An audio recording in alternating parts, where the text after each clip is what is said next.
சில பெண்கள் வந்து என்ன பண்றாங்கன்னா கேர்ள்ஸ் வந்து புதுசா வர்றவங்க கூட நம்மள பார்த்துருப்பாங்க. அப்ப பார்த்தோன்னா வணக்கம் மேம், வணக்கம்மா, நல்லா இருக்கீங்களா, உங்க சீரியல்லாம் நாங்க பார்த்துருக்கோம், உங்க ஃபேன்னா, ரொம்ப பிடிக்கும் உங்களை அப்படிலாம் சொல்லுவாங்க. நமக்கும் ஒரு சந்தோஷமா இருக்கும். ஆல் தி வெரி பெஸ்ட்மா, நீங்களும் நல்லா பண்ணுங்க அப்படின்னு சொல்லுவோம். ஒரு சிலர் வந்து பார்த்துட்டு கண்டுக்காத மாதிரியே போயிடுவாங்க. சரி, ஓகே, அவங்க அப்படிதான் தெரிஞ்சுக்கிட்டு அவங்க கிட்ட அந்த லெவல்ல நாங்களும் மெயின்டைன் பண்ணிப்போம். சரி, இப்போ எப்படி மேம் சீரியல்ல நிறைய பேர் சொல்லுவாங்க, இப்போ ஃபர்ஸ்ட்லாம் மந்த்லிக்கான ஒரு சேலரி அந்த மாதிரிலாம் சொல்லுவாங்க. இப்போ வந்து எல்லாமே டே பேமெண்ட் தானே? அந்த பிளான் இதுதானா?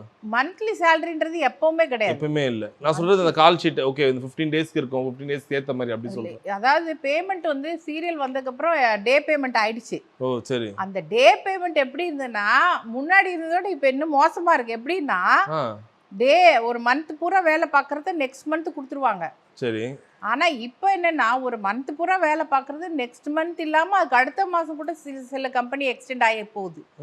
ஸோ 3 months கிட்டத்தட்ட 75 days கிட்ட எங்களுக்கு இதாகுது.